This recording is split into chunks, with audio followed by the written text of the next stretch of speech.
In suburban Minneapolis, a 72-year-old retired businesswoman was about to shatter decades of family tradition. What started as a dinner invitation took a shocking turn when she faced her son's desperate $100,000 demand. Josephine David wasn't your typical enabling mother. For 40 years, she had dominated male boardrooms, known for razor-sharp business instincts. When Michael pleaded for divorce money, she had no idea she was walking into family warfare. Josephine made a decision that would lead to social exile and emotional devastation. What began as expected maternal rescue became a brutal awakening about love versus enabling.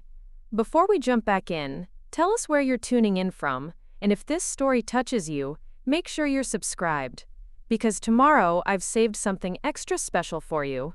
Josephine David heard the familiar sound of a car door slamming in her driveway and felt her stomach tighten before she even saw who it was. Through the kitchen window of her Adena home, she watched Michael emerge from his BMW, the one she'd helped him purchase 2 years ago when his consulting business had temporarily struggled. He moved with that particular swagger he'd perfected over the years, the one that said he owned whatever space he entered, regardless of whose name was on the deed. She dried her hands on the kitchen towel, noting how the late afternoon sun caught the silver in her hair reflected in the window. 72 years old, and she still felt that familiar flutter of maternal anxiety whenever her son appeared unannounced. Some things, it seemed, never changed. "Mom!" Michael's voice carried through the house as he let himself in through the front door. No knock, no hesitation. He'd kept a key since his divorce from his first wife Sarah 15 years ago. Another temporary arrangement that had somehow become permanent. "In the kitchen?" she called back, straightening her shoulders. The movement was automatic, a remnant from her decades in the financial advisory business when she'd learned to project confidence even when clients brought her their most desperate situations. Michael appeared in the doorway, all 6 feet of him filling the frame. At 46, he still possessed the kind of easy charm that had gotten him through prep school, college, and into the hearts of 2 women who'd eventually learned to see past it. His smile was bright, genuine-seeming, but Josephine had learned to read the subtle tension around his eyes. "You look beautiful," he said, crossing to kiss her cheek. The compliment felt rehearsed, though she knew he probably meant it. Michael had always been good at saying the right thing. "I was in the neighborhood and thought I'd stop by. Haven't seen you in weeks." 3 weeks, to be exact. She'd been counting, though she wouldn't admit it. "You know you're always welcome," she said, though something in his posture, the way he glanced around the kitchen, cataloging, assessing, made her add, though a call would have been nice. "Spontaneity, Mom. Life's too short for constant planning." He opened the refrigerator as if he lived there, peering inside with the casual entitlement that had once seemed charming when he was 12. Now it made her chest feel tight. "What's for dinner? I'm starving." The assumption irritated her more than it should have. "I wasn't planning on cooking tonight. Margaret Chen invited me to try that new Thai place on France Avenue. Cancel it." Michael's tone was light, but there was something underneath it that made Josephine pause. "I need to talk to you about something important. Besides, when was the last time we had a real meal together, just the 2 of us?" She found herself nodding, though she wasn't sure why. Perhaps it was the way he'd said important. Or maybe it was the guilt that always seemed to surface when he suggested she was prioritizing others over him. "I suppose I could make that chicken you like." "Perfect." His smile brightened, and for a moment he looked like the boy who used to help her in this same kitchen, standing on a step stool to reach the counter. "I'll open some wine. You still have that Chardonnay I brought last time?" The wine he'd brought from her own cellar, she remembered, though she didn't correct him.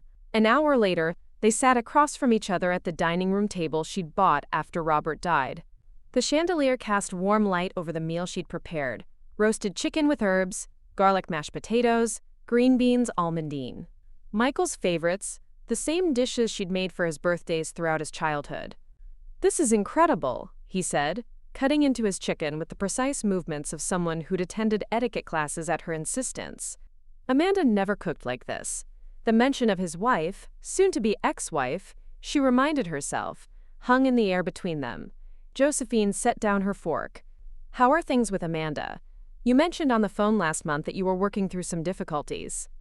Michael's jaw tightened almost imperceptibly. "Actually, that's what I wanted to talk to you about." He reached for his wine glass, taking a sip that was longer than necessary. She filed for divorce last week. The words landed with the weight of stones in still water. Josephine felt the familiar sensation she'd experienced too many times over the years. The dropping sensation in her stomach that preceded her son's revelations of crisis, failure, need. "I'm sorry," she said carefully. "I know you hoped counseling might help. We went twice." Michael's voice carried a bitter edge. She wasn't really committed to saving the marriage. Turns out she'd already consulted with lawyers before we started. Josephine studied her son's face. In the soft light, she could see the lines around his eyes that hadn't been there 5 years ago, the slight softness around his jaw that spoke to too many business lunches and not enough genuine work. What does her filing mean, practically speaking? She wants everything. Michael's fork clattered against his plate. The house, half my business assets, alimony. Her lawyer is asking for $75,000 in attorney fees alone, just to start the process. There it was, the number that would justify whatever came next. Josephine felt something cold settle in her chest, a familiar recognition that made her want to stand up and walk away from the table. "That seems excessive," she said instead. She hired Patterson Williams and Associates. They specialize in high-net-worth divorces. Michael leaned forward, his voice taking on the persuasive tone she remembered from his teenage years when he'd wanted something. "They're ruthless, Mom. They'll drag this out for months, maybe years, trying to bleed me dry." "And what does your attorney say?" Michael looked down at his plate. "I haven't retained one yet. The good ones want $50,000 up front, minimum." The silence stretched between them, filled with the weight of unspoken understanding. Josephine felt as if she were watching a scene she'd acted in many times before, though the stakes kept getting higher with each performance. "Michael," she said slowly, "are you asking me to—" "I need help, Mom." The words came out in a rush, as if he'd been holding them back all evening. "I can't fight this alone. Amanda's family has money, connections. Without proper representation, I'll lose everything. Everything." She'd heard that word from him before. When his first business had failed. When Sarah had left him.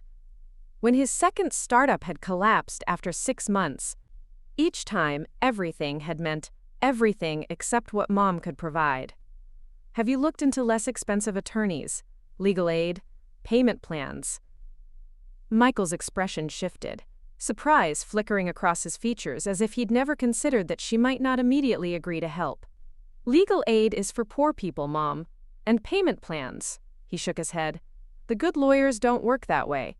They know that divorce cases can drag on. They want their money up front.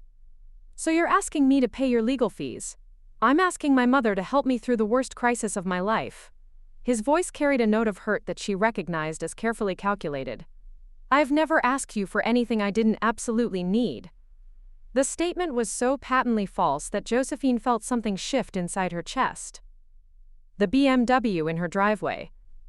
The seed money for 2 failed businesses. The down payment on the condo he'd lost in his first divorce. The loan for his European vacation with Amanda 2 years ago that had never been repaid. "How much would you need?" she heard herself ask, though part of her mind was screaming at her to stop. $75,000 to start. Maybe another 25 if things get complicated. He said it casually, as if he were asking for $20 for lunch. $100,000, nearly a fifth of her annual retirement income, money she'd spent 4 decades accumulating, dollar by careful dollar, in an industry that had barely tolerated women when she'd started. "Michael, that's a significant amount of money. It's a drop in the bucket for you." His tone had shifted again, becoming more confident. "Your portfolio's worth what, $3 million? 4? This is my life we're talking about." The casual assessment of her wealth, as if it belonged to him by right rather than to her by decades of sacrifice, made something snap to attention in her mind. She thought of the years she'd worked 60-hour weeks while raising him alone after his father left, the clients she'd cultivated, the trust she'd built, the reputation she'd earned when women in finance were seen as novelties at best. "I need to think about it," she said. Michael's fork paused halfway to his mouth. "Think about it?" "It's a substantial sum, Michael." I need to consider the implications for my own financial security. Your financial security? He set down his fork entirely now, his voice rising slightly. Mom, you're 72 years old. What exactly are you saving money for? The question hit her like a physical blow, as if her own needs, her own future, were irrelevant now that she'd reached an age where her primary purpose should be facilitating his comfort. I'm saving it for my retirement, for potential healthcare costs, for the life I've worked 40 years to secure. Her voice was steady, but she could feel her pulse quickening. You're retired. You've been retired for 7 years, and your health is fine. Michael leaned back in his chair, studying her with a look she'd seen him use in business meetings. Analytical, slightly predatory. Besides, what's the point of having money if you won't use it to help your family when they need it most? There's a difference between helping and enabling. The words slipped out before she could stop them, drawn from some deep well of frustration she hadn't realized she'd been carrying. Michael's expression went very still. Enabling? His voice was quiet now, dangerous. Is that what you think I'm doing? Coming to my mother for help in a crisis? I think you're 46 years old and you've never handled a major financial crisis without asking me to solve it for you. The silence that followed felt like a held breath. Michael stared at her as if she'd slapped him, his face cycling through surprise, hurt, and something harder. I see. He pushed back from the table, standing slowly. So when your son is facing financial ruin, your response is to lecture him about independence. My response is to suggest that maybe it's time you found your own solutions. My own solutions. He repeated the words as if tasting something bitter. Right. Well, I can see where we stand. He moved toward the hallway, then stopped, looking back at her. You know, Amanda was right about one thing. She said you'd never really let me grow up, because it gave you too much control. I defended you, but maybe I was wrong. The accusation stung more than it should have, partly because she wondered if there might be truth in it. Michael? No, it's fine. I understand. His voice had gone cold, professional. I'll figure something out. I always do, right? The independent son you apparently want me to be. He was gone before she could respond, leaving her sitting alone at the table with 2 half-finished plates and the lingering scent of his cologne. She heard the front door close, the BMW's engine start, the sound of gravel under tires as he backed out of her driveway. Josephine sat in the sudden quiet of her house, staring at the dining room that had hosted so many family meals, so many conversations, so many moments of connection and conflict. The chandelier cast the same warm light, but something felt different now. Broken, maybe. Or maybe just changed. She thought about Amanda's words, filtered through Michael's hurt and anger. Control. Was that what she'd been doing all these years? Keeping him dependent to keep him close? Or was she finally, at 72, learning the difference between love and obligation? The question would follow her through the long night ahead, along with the echo of her son's voice and the weight of a choice she wasn't sure she was brave enough to make. The price of independence. Josephine's hallway chimed 3 times, its deep bronze notes echoing through the house like a funeral bell. She lay in her bed, staring at the ceiling where shadows from the streetlight outside created shifting patterns that reminded her of storm clouds. Sleep had abandoned her entirely, leaving her mind to replay every moment of dinner, every word exchanged, every expression that had crossed Michael's face. What exactly are you saving money for? The question circled in her thoughts like a vulture, picking at wounds she'd tried to keep buried. At 72, what was she saving for? The rational part of her mind, the part that had built a successful business from nothing, knew the answer. Healthcare costs that could consume a lifetime of savings in months. The dignity of aging in her own home rather than becoming a burden. The security that came from never having to depend on anyone else, especially not the son who saw her wealth as his inheritance. But another part of her, the part that had carried him for 9 months and worried through every fever, every heartbreak, every failure, whispered that maybe he was right.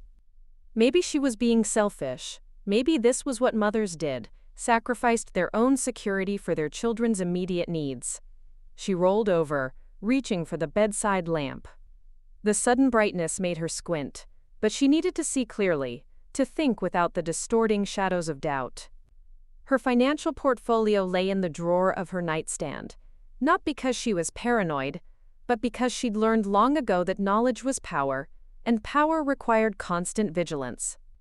The numbers stared back at her in neat columns. 3.2 million in various investments.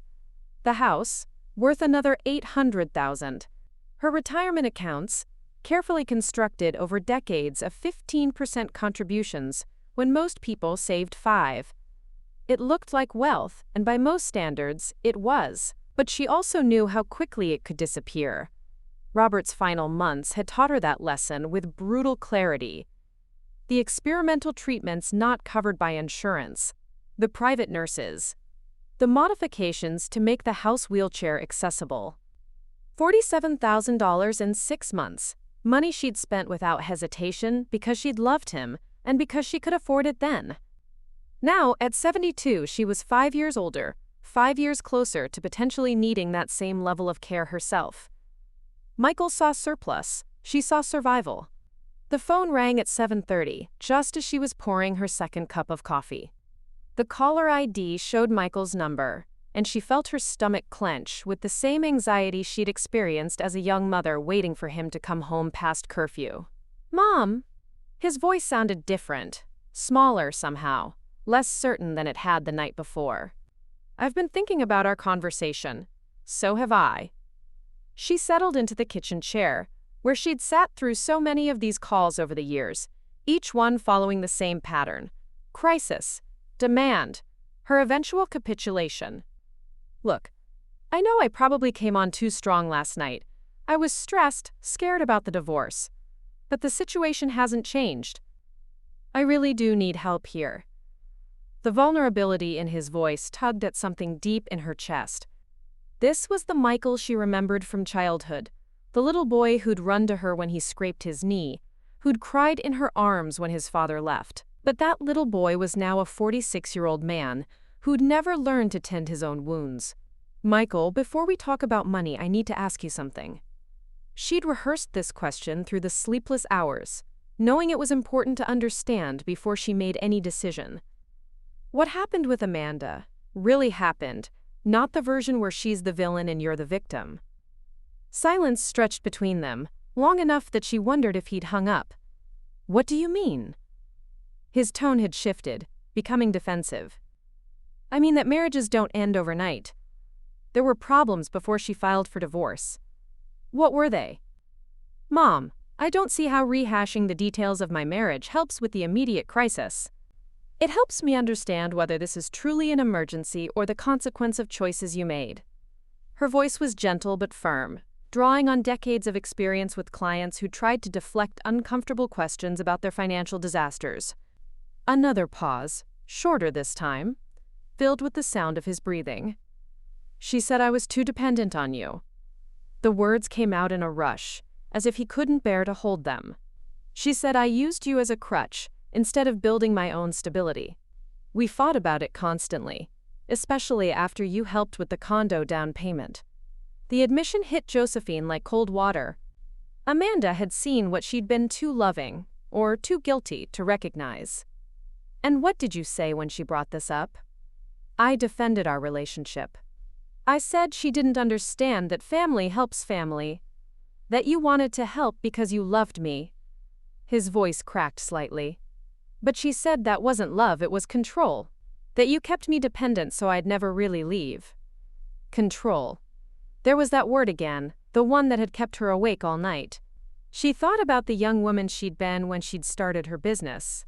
Hungry, determined, terrified of depending on anyone else after her husband had left her to raise Michael alone.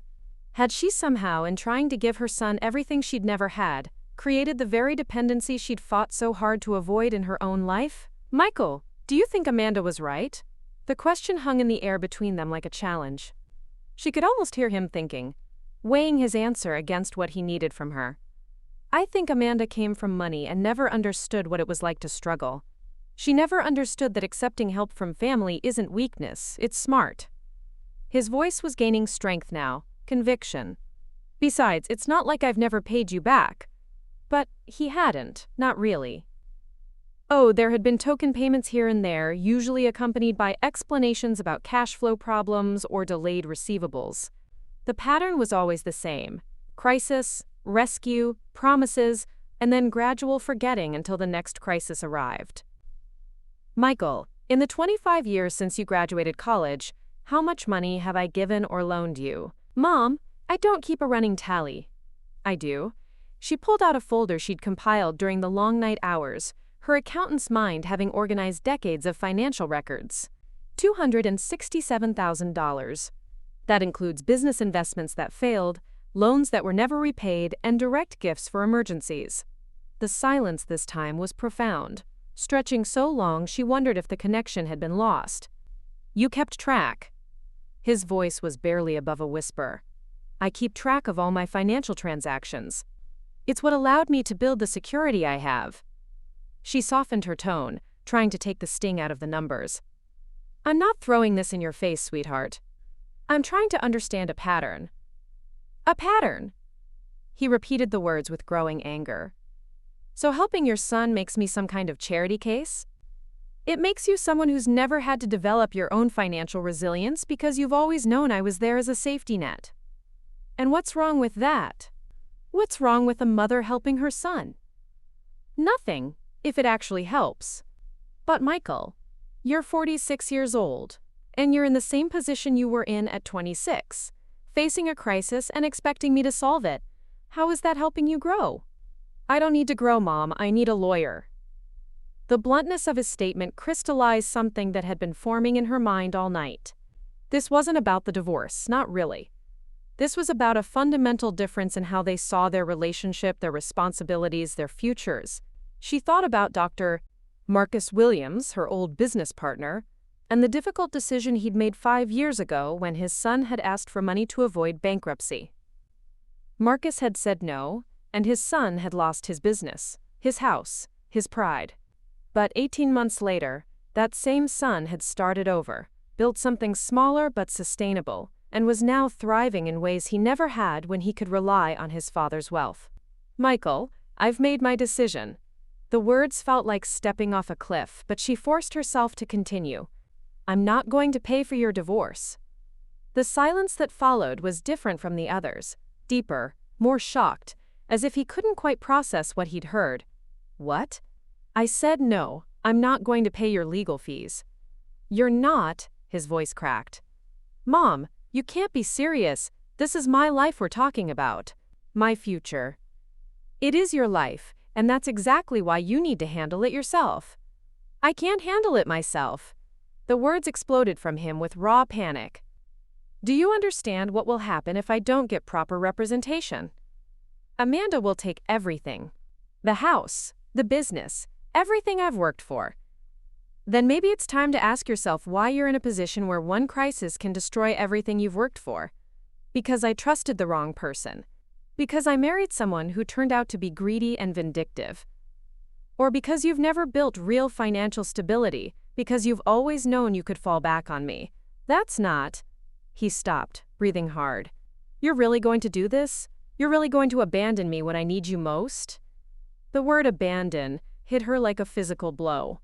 It was the same word he'd used when his father left, the same fear that had driven her to overcompensate for years, to prove that she would never leave him the way his father had. I'm not abandoning you, I'm refusing to enable you. Enable. His voice was bitter now, angry. You sound like Amanda. Next you'll be telling me I need therapy. Maybe you do, maybe we both do. I don't need therapy, Mom. I need money. I need my mother to help me through the worst crisis of my life, the way mothers are supposed to help their children.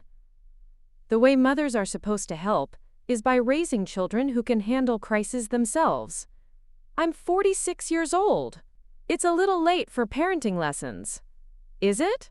Because from where I'm sitting, it looks like I never stopped being your parent, and you never stopped being my dependent child. The words hung between them like a gauntlet thrown. She could hear him breathing, could almost feel his shock and anger through the phone line. You know what? His voice had gone cold, the warmth and vulnerability completely gone. Amanda was right about you. You do want to control me. You want to keep me struggling so I'll always need you. And the minute I actually ask for help, you pull it away. Michael, no, I get it now. This isn't about enabling or tough love or any of the psychological bullshit you're spouting. This is about you punishing me for not being the perfect son who never needs anything from you. That's not true. Preparing and narrating this story took us a lot of time, so if you are enjoying it, subscribe to our channel. It means a lot to us. Now back to the story. Isn't it? You've spent my whole life making me feel guilty for needing help, and now when I really need it, you're using it as some kind of weapon to prove how independent and strong you are. Each word felt like a slap, precisely aimed at her deepest fears about herself, her parenting, her motivations. She could feel tears starting, but she forced her voice to remain steady. I love you, Michael. That's why I'm saying no. If this is love, then I don't want it. His voice was shaking now, with anger or tears or both. If this is what I can expect from my mother when my world is falling apart, then maybe Amanda was right about that too. Maybe I'm better off without family who won't be there when I need them. You're upset. I'm done. The words were final, absolute. I'm done asking you for help. I'm done trying to have a relationship with someone who sees me as a project to be fixed, instead of a son to be loved. Don't call me, don't text me, don't try to explain yourself. I'll figure out my own life from now on, just like you want. Michael, please. But the line was already dead, leaving her sitting in her kitchen with the phone pressed to her ear and the echo of his words reverberating through the sudden silence. She set the phone down with shaking hands and stared at the coffee cup that had gone cold during their conversation. Outside, the morning sun was painting her garden in shades of gold, the same garden where she'd taught Michael to plant tomatoes when he was 8, where they'd picked raspberries together every summer until he'd grown too old and too cool for such simple pleasures. Had she just saved her son from a life of dependency, or had she destroyed the relationship that mattered most to her? Had she shown him tough love, or had she proven that Amanda was right about her need for control? The questions would follow her through the days ahead, along with the memory of the pain in Michael's voice and the terrible fear that she might have chosen principle over love, independence over family, and in doing so lost the most important thing in her life. But for now, she sat in her kitchen and cried for the little boy who used to run to her with his problems, and for the man who might never do so again. 2 weeks passed in a silence so complete that Josephine found herself checking her phone obsessively, hoping for a text, a missed call, any sign that Michael's anger had cooled enough for conversation. The quiet felt unnatural in a house that had been the center of family gatherings for over 30 years, where holidays and birthdays had filled these rooms with laughter and arguments and the comfortable chaos of people who belonged to each other. She tried to maintain her routines, morning coffee while reading the Star Tribune, afternoon walks around Lake Harriet Bridge Club on Thursdays. But everything felt hollow, performed rather than lived. Even Margaret Chen, her neighbor and closest friend, had noticed her distraction during their Tuesday lunch at the country club. You seem miles away, dear, Margaret had said, her kind eyes full of concern. Is everything all right with Michael? You usually mention him by now. Josephine had deflected with vague comments about him being busy with work, unwilling to expose the raw wound of their estrangement to scrutiny, even from someone as understanding as Margaret. She was arranging flowers in the front hall, white lilies that reminded her painfully of Robert's funeral, when her phone rang. The caller ID showed a number she didn't recognize, but the area code was local. Hello? Mrs. David? This is Dr. Sarah Chen from Minneapolis Therapy Associates. I have Lily Morrison here, and she's asked me to call you. Josephine's heart stopped. Lily was Michael's half-sister, the daughter she'd had with Robert when she thought her child-rearing days were behind her. At 30, Lily had become a successful therapist herself, specializing in family dynamics, a career choice that had always seemed like gentle irony given their own complicated family history. Is she all right? Is there an emergency? She's fine physically, but she's quite upset. She'd like to speak with you, but she wanted a neutral party to facilitate the call. Would you be willing to talk with her now? Josephine's mind raced. Why would Lily need a therapist to call her own mother? They'd always had an easy relationship, complicated only by the 16-year age gap between Lily and Michael, that had created more of an aunt-nephew dynamic than traditional siblings. Of course. Put her on. There was a rustling sound, voices in the background, and then Lily's familiar voice, though it sounded strained and careful. Mom? I'm sorry to call you like this, but I needed to talk to you, and I thought having Dr. Chen here might help keep things calm. Lily, sweetheart. What's wrong? You're scaring me. Michael came to see me yesterday. The words came out in a rush, as if Lily had been rehearsing them. He told me about your conversation, about the divorce money. Mom, I need to understand what happened. Josephine felt her chest tighten. Of course Michael had gone to Lily.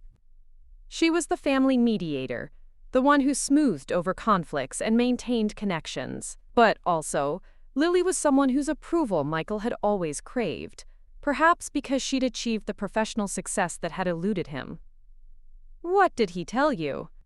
He said, Lily's voice caught slightly, he said you refuse to help him when he's facing financial ruin, that you have millions of dollars but you won't spare what amounts to pocket change to save his future.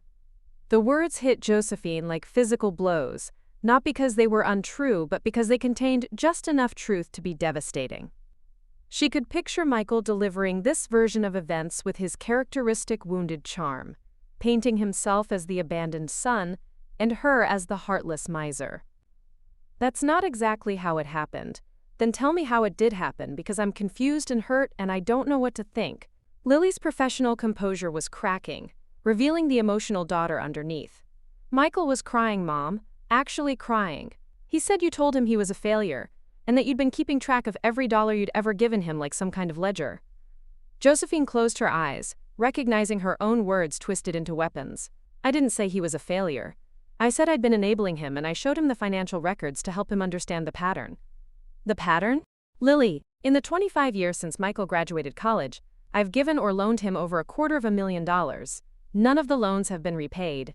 Every few years there's a crisis that only I can solve. She heard Lily take a sharp breath. $250,000? I kept exact records. It started small. Help with his first apartment deposit. Car payments when his business was getting started. But it escalated. Business investments that failed. Divorce settlements. Emergency loans that became gifts. But Mom, if you could afford it, could I afford it? Or did I make sacrifices so I could afford it? Josephine moved to the window, looking out at the garden she and Robert had planted together. Do you remember when you wanted to go to that expensive summer art program in France when you were 16? Yes, you said we couldn't afford it that year. We couldn't afford it because I'd just given Michael $40,000 for his first failed startup. I chose to prioritize his immediate crisis over your long-term opportunity. The silence that followed was profound. Josephine could hear Dr. Chen's voice in the background. Too quiet to make out words, but the tone was soothing, professional. I never knew that, Lily said finally. There were a lot of things you never knew. I tried to keep the family conflicts away from you, to let you focus on your own life and career, but the pattern was always there. Michael's needs came first because Michael's needs were always presented as emergencies. But this is an emergency. A divorce can destroy someone financially. Can it? Or does it force someone to finally live within their means? Josephine's voice gained strength as she found her footing in familiar territory, the logic of financial planning. Michael owns a house he can't afford, drives a car that costs more than most people's annual salary, and maintains a lifestyle that requires constant subsidies. Maybe losing some of that isn't destruction. Maybe it's reality. Mom, you sound so cold. The accusation stung because Josephine feared it might be true. Had decades in finance, decades of making hard decisions based on numbers rather than emotions, made her incapable of the unconditional support her son needed? I don't feel cold. I feel like a mother who finally realized that helping and enabling aren't the same thing. But he's our family. And what about my responsibility to myself? To my own future security? Josephine moved away from the window, needing to pace as her frustration built. Lily, I'm 72 years old. Do you know what long-term care costs in this city? What happens if I develop dementia or need assisted living? If I keep depleting my resources for Michael's crises, who's going to take care of me? We would. Michael and I would take care of you. Would you? Because Michael's 46 and has never taken care of anyone, including himself. And you're 30 with your own life, your own future family to think about. I can't build my security on assumptions about what you might be willing to do 20 years from now. She heard Lily crying softly, and the sound broke something inside her chest. This was exactly what she'd feared. That standing up to Michael would fracture the entire family, turning her children against each other and against her. I don't understand how we got here, Lily whispered. We used to be close. All of us. We were close because I made it easy. I smoothed over every conflict, solved every problem, made sure no one had to face consequences or make hard choices. But that's not sustainable, sweetheart. And it's not healthy. So you're going to let Michael lose everything to teach him a lesson? I'm going to let Michael handle his own crisis, so he can learn that he's capable of surviving without me. And if he's not capable? If this destroys him? The question pierced straight to Josephine's deepest fear. What if she was wrong? What if Michael truly couldn't handle this crisis? And her refusal to help led to some kind of breakdown, or worse. Then I'll have learned something terrible about the man I raised, she said quietly. But I don't think that's what will happen. I think Michael is stronger than he knows, and more capable than he's ever had to prove. He doesn't feel strong right now. He feels abandoned. Sometimes feeling abandoned is the first step toward feeling independent. Dr. Chen's voice became audible in the background, and after a moment Lily came back on the line. Mom, Dr. Chen thinks we should take a break from this conversation. She says emotions are running too high for productive dialogue. Of course, Lily, I want you to know that I love you, and I love Michael. That's why I'm doing this. I know you think that, but it doesn't feel like love from where I'm sitting. The call ended, leaving Josephine staring at her phone and feeling as if the ground had shifted beneath her feet. She'd expected Michael's anger, had prepared herself for his threats and manipulation, but she hadn't anticipated how his version of events would sound to Lily. How reasonable his pain would seem to someone who didn't know the full history. Over the next few days, she began to understand the scope of Michael's campaign. Margaret Chen called on Thursday, her voice carefully neutral. Josephine, dear, I hope you don't mind me asking, but I ran into Michael at the grocery store yesterday. He seemed quite distressed. I'm sure he was. Josephine kept her voice steady, though her heart was racing. He mentioned that he's going through a difficult divorce and that family support has been limited. I don't mean to pry, but is there anything I can do to help? The careful phrasing told Josephine everything she needed to know. Michael had shared just enough information to paint himself as the victim without providing context that might complicate the narrative. It's a family matter, Margaret. We're working through it. Of course. I just want you to know that if there's financial stress, I know how expensive divorce can be. Harold and I would be happy to help bridge any gap temporarily. The offer was kind and well-intentioned, but it confirmed Josephine's worst fears. Michael wasn't just seeking alternative sources of funding, he was systematically undermining her reputation in their community, presenting himself as the abandoned son of a wealthy but heartless mother. That evening, she found a message on her voicemail from her hairdresser, canceling her standing appointment due to a family emergency. The next day, her yoga instructor mentioned that several class members had asked about her family situation with expressions of concern that felt more like judgment. By Saturday, when she arrived at her bridge club, the atmosphere had shifted noticeably. Conversations stopped when she entered the room, and the usual warm greetings were replaced by polite but distant acknowledgments. Josephine, said Patricia Hartwell, the club president, as they settled at their table. We've all been thinking about you this week. That's kind of you. Family troubles can be so difficult, especially when they involve financial disagreements. Patricia's tone was carefully neutral, but her meaning was clear. Sometimes it helps to talk things through with friends who faced similar challenges. Josephine looked around the table at women she'd known for over a decade, women who'd supported her through Robert's illness and death, who'd celebrated her business successes and shared their own family struggles. Now they were looking at her with a mixture of concern and confusion, trying to reconcile the generous friend they knew with the selfish mother Michael had described. "I appreciate your concern," she said carefully, "but some family matters are best handled privately." "Of course," Patricia agreed, "though sometimes privacy can be isolating when what we really need is community support." The game proceeded with an undercurrent of tension that made concentration impossible. Josephine found herself making basic errors, miscounting points, forgetting which cards had been played. By the end of the afternoon, she'd lost more hands than she'd won in months, and the looks of pity from her partners felt almost worse than outright criticism would have. As she gathered her purse to leave, Patricia touched her arm gently. "Josephine, I hope you'll consider that sometimes being right isn't as important as being kind. Family relationships are precious things, and once they're broken, they can be very difficult to repair." The words followed Josephine home, echoing in her mind as she sat in her empty house and wondered if she'd made the biggest mistake of her life. Michael's campaign was working. He was successfully reframing her choice as cruelty rather than courage, selfishness rather than tough love. But what frightened her most wasn't the community's shifting opinion. It was the growing doubt in her own heart. As she sat in the gathering dusk, surrounded by the comfortable furnishings of the life she'd worked so hard to build, she wondered if independence was worth the price she was beginning to pay. Outside, the autumn wind rattled the windows like an accusation, and Josephine David realized that saying no to her son might have been the easy part. Living with the consequences was going to be much harder than she'd ever imagined.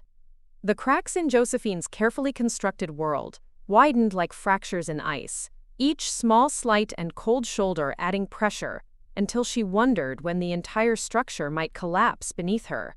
It had been 3 weeks since her conversation with Lily, and the silence from both her children felt like a physical weight pressing against her chest every morning when she woke. Thursday arrived with the false promise of routine. Bridge Club had been her anchor for 12 years, a weekly gathering that had sustained her through Robert's illness, the challenges of building her business, and the ordinary struggles of aging. But as she drove toward the Adena Country Club, her hands trembled slightly on the steering wheel, and she found herself rehearsing casual responses to questions she hoped wouldn't come.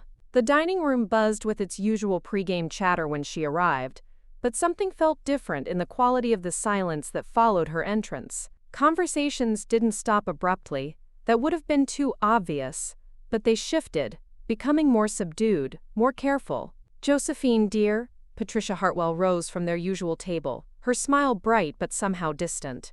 "You look lovely today. That blue brings out your eyes." The compliment felt rehearsed, the kind of thing people said when they were working harder than usual to appear normal. Josephine took her seat, noting how the others arranged themselves, not quite turned away from her, but not quite facing her either. "How has everyone been?" she asked, settling her purse and pulling out her score pad, desperate to maintain the illusion of normalcy. "Oh, you know how it is," said Dorothy Brennan, shuffling the cards with practiced efficiency. "The usual complaints about grandchildren who never call, and husbands who leave dishes in the sink." The easy laughter that should have followed felt forced, and Josephine caught the meaningful look that passed between Dorothy and Patricia. She'd seen that look before. It was the same expression she'd witnessed when Eleanor Martinez had gone through her messy public divorce, or when Janet Powell's son had been arrested for embezzlement. It was the look of people who knew something uncomfortable and were trying to decide how much compassion to extend. "Speaking of family," Patricia said as she dealt the first hand, her tone carefully casual, "how are your children, Josephine? It's been a while since you've mentioned them." The question landed like a stone in still water, creating ripples of tension around the table. Josephine felt 4 pairs of eyes watching her response, waiting to see how she would handle what everyone clearly knew was a loaded inquiry. "They're well," she said, arranging her cards with steady hands despite the racing of her heart. "Busy with their own lives, as adult children should be." "That's wonderful," Dorothy said, though her tone suggested she thought it was anything but. "It's so important for families to stay close, especially during difficult times." There it was. The opening salvo in what Josephine now realized would be a careful interrogation disguised as friendly concern. She bid 2 clubs, hoping to keep the focus on the game, but Patricia wasn't finished. "I saw Michael at the grocery store last week," Patricia continued, studying her cards with exaggerated concentration. "He looked tired, poor thing. Divorce is so draining, isn't it? Especially when it involves significant assets." Quote, "I imagine it is," Josephine replied evenly, though she could feel heat rising in her cheeks. "Such a shame when families can't come together during times like that," added Ruth Morrison. No relation to Lily's husband, but a woman who'd made a career of knowing everyone's business. "I always think that's when we need each other most." The criticism was gentle but unmistakable, wrapped in the kind of concerned language that made direct confrontation impossible. Josephine played her card and watched as the others followed suit, but she could sense the weight of their collective judgment settling over the table like fog. "Family dynamics can be complex," she said carefully. "Sometimes what looks like helping from the outside might actually be enabling dependence." "Oh my," Patricia said, raising her eyebrows slightly. "That sounds very clinical." "Josephine was in business for so many years," Dorothy explained to the table, as if Josephine weren't sitting right there. "I imagine that gives you a different perspective on financial matters. More analytical." The word analytical was delivered with the faint distaste usually reserved for discussing something slightly unseemly, like discussing bodily functions at dinner. Josephine felt a flare of anger. These women had celebrated her business success when it benefited them, when she'd donated generously to their charities or provided free financial advice. Now that same expertise was being reframed as cold calculation. "I think experience teaches us all valuable lessons," she said, struggling to keep her voice level. "Sometimes the most loving thing we can do is allow people to solve their own problems." "But surely not when they're family," Ruth said, leaning forward with the intensity of someone who'd found her favorite topic. "I mean, what's the point of having resources if you won't share them with your own children?" The question echoed Michael's words so precisely that Josephine wondered if he'd coached these women, or if the sentiment was simply so obvious that everyone would naturally arrive at the same conclusion. Either way, she felt increasingly isolated, surrounded by people who saw her position as incomprehensible. "Resources are finite," she said quietly, "even when they appear abundant." "Are they, though?" Patricia's smile was sharp now, no longer bothering with the pretense of gentle concern. "I mean, at our age, what are we really saving for? We can't take it with us." The familiar refrain, the one that dismissed her right to financial security in her own remaining years, made something snap inside Josephine's chest. "I'm saving for the possibility that I might live to 90 and need care that costs thousands of dollars a month. I'm saving for the dignity of not becoming a burden to my children. I'm saving for the independence I've worked 40 years to achieve." The silence that followed was profound and uncomfortable. The other women exchanged glances that spoke volumes about what they thought of her priorities. "Of course," Patricia said finally, her voice dripping with false understanding. "Though I suppose some people might say that being a burden is just part of the natural cycle of family life. Parents sacrifice for children, and then children sacrifice for parents. And some people might say that teaching children to be self-sufficient is the greatest gift a parent can give them," Josephine replied. But even to her own ears, her voice sounded defensive rather than confident. The game continued with stilted conversation and meaningful silences. By the time they tallied the final scores, Josephine had lost decisively, her concentration shattered by the undercurrents of criticism. She felt drained and shaken in a way that had nothing to do with cards. As she gathered her purse to leave, Patricia touched her arm with what might have been genuine sympathy or calculated manipulation. "Josephine, I hope you know we're all concerned about you. This situation with Michael, well, it's affecting more than just your family. People are talking." "What are they saying?" The question slipped out before Josephine could stop it, revealing just how much the social pressure was getting to her. "Nothing malicious," Patricia assured her quickly. "Just concern. Worry that perhaps you're being advised poorly, or that you don't understand how serious Michael's situation really is." "I understand perfectly." "Do you?" "Because from the outside, it looks like a wealthy mother, watching her son face financial ruin while she sits on millions of dollars. It's hard for people to comprehend. Josephine felt the familiar weight of doubt pressing against her resolve. These women had been her friends, her community, her support system. If they couldn't understand her position, if they saw her as selfish and cold, what did that say about her choices? "Sometimes doing the right thing isn't popular," she said, but the words felt hollow. "And sometimes being popular isn't about doing the right thing," Patricia replied gently. "Sometimes it's about doing the loving thing." The drive home felt endless, every traffic light a chance for doubt to creep deeper into her thoughts.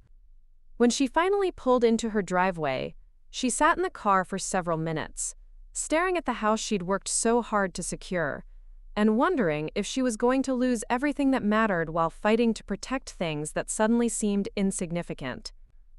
Her phone rang as she walked through the front door. Margaret Chen's name appeared on the caller ID, and Josephine felt her stomach clench with anticipation of another difficult conversation. "Hello, Margaret." "Josephine, dear, I hope I'm not interrupting anything important. Do you have a few minutes to talk?" The formal politeness in Margaret's voice, so different from their usual easy familiarity, told Josephine everything she needed to know about the nature of this call. "Of course. I was wondering if I might stop by this afternoon. There's something I'd like to discuss with you, and I think it would be better to do it in person." An hour later, Margaret sat in Josephine's living room, perched on the edge of the sofa as if she might need to make a quick escape. She'd brought flowers, white chrysanthemums that looked suspiciously like the ones people brought to funerals, and had accepted tea she didn't seem to want. "I'm not sure where to begin," Margaret said, setting down her cup with trembling hands. "This is very difficult for me." "Just say what you came to say." "I've been talking to Michael." The words came out in a rush, as if Margaret had been holding them back with great effort. "Not intentionally. We keep running into each other at the grocery store, the post office, various places around town. And Josephine, I have to tell you, he's not doing well." "I'm sorry to hear that." "Are you?" Margaret's tone sharpened slightly. "Because he told me about your conversation, about how you refused to help him with his divorce expenses. And I have to say, I'm having trouble understanding your position." Josephine felt the familiar tightness in her chest that came with having to defend herself to someone whose opinion mattered to her. "Did he tell you why I refused?" "He said you thought he was too dependent on you, that you wanted to teach him a lesson about self-sufficiency." Margaret's expression was pained, as if the words tasted bitter. "Josephine, the man is facing financial ruin. His wife is trying to take everything he has. This isn't the time for tough love. When is the time? When he's 50? 60? When I'm dead and can't enable him anymore?" "Enable him?" Margaret's voice rose slightly. "Josephine, you're talking about your son. Your only son. The child you raised and claimed to love." "I do love him. That's exactly why I can't keep rescuing him from the consequences of his choices." "His choices?" Margaret set down her teacup with enough force to make it rattle against the saucer. "What choice did he make in having a vindictive wife who's trying to destroy him financially? He chose to marry her. He chose to live beyond his means. He chose to build a lifestyle that requires constant subsidies from me." Josephine could hear her voice getting stronger, but she wasn't sure if it was conviction or desperation driving her words. "So you're going to punish him for those choices by letting him lose everything?" "I'm going to let him face the natural consequences of those choices so he can learn to make better ones." Margaret stared at her for a long moment, and Josephine could see years of friendship being reassessed, recalculated against this new information about who she really was. "I don't recognize you," Margaret said quietly. "The Josephine I know would move heaven and earth to help someone she loved, especially her own child. The Josephine you know did move heaven and earth for him repeatedly for 25 years. And all it did was teach him that he never had to move anything for himself. So you've decided to stop being his mother?" The accusation hit like a physical blow. "I've decided to start being the kind of mother who prepares him for a life I won't always be here to subsidize." Margaret gathered her purse and stood, her movements stiff with disapproval. "I think you're making a terrible mistake, Josephine. I think you're letting pride and stubbornness destroy the most important relationship in your life. And I think that someday, when it's too late to fix this, you're going to realize that being right isn't worth being alone. After Margaret left, Josephine sat in her living room surrounded by the comfortable furnishings of her successful life, and felt more isolated than she had since Robert's death. The silence in the house seemed to press against her from all sides, broken only by the ticking of the grandfather clock and the distant sound of traffic on France Avenue. Her phone buzzed with a text message, and for a wild moment she hoped it might be from Michael or Lily. Instead, it was from her book club president, regretfully informing her that this month's meeting had been moved to a date when she wouldn't be able to attend due to a quote-quote prior commitment. Josephine stared at the message and realized that her social world, the network of relationships and activities that had sustained her through decades of challenges, was crumbling around her. Michael's campaign wasn't just turning her family against her, it was systematically dismantling the community connections that had given her life meaning and support. As evening fell and the house grew dark around her, Josephine David sat alone and wondered if the price of independence might be higher than she was prepared to pay. The foundation of her life, built on decades of careful planning, hard work, and principled decision-making, was showing cracks that ran deeper than she'd ever imagined possible. But underneath the doubt and isolation, a small flame of determination still flickered. She had built a life and a business from nothing once before. She had survived divorce, illness, loss, and the countless small cruelties that came with being a woman in a man's profession. The question now was whether she had the strength to survive being right when everyone she cared about was convinced she was wrong. The elevator in the Wells Fargo Center moved with the same smooth precision it had 30 years ago when Josephine had first ridden it to business meetings that would shape her career. Now, as she ascended to the 40th floor, where Dr. Marcus Williams maintained his modest consulting office, she felt like a different person entirely. Not the confident businesswoman who had once commanded boardrooms, but a 72-year-old woman seeking wisdom from the only person who might understand the weight of her choice.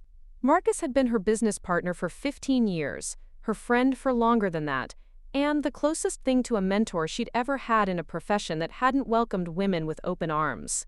When she'd called him that morning, her voice breaking slightly as she asked if they could meet, he'd cleared his afternoon schedule without question. Josephine. Marcus rose from behind his desk as she entered, his 75-year-old frame still carrying the authority that had made him one of Minneapolis's most respected financial advisors.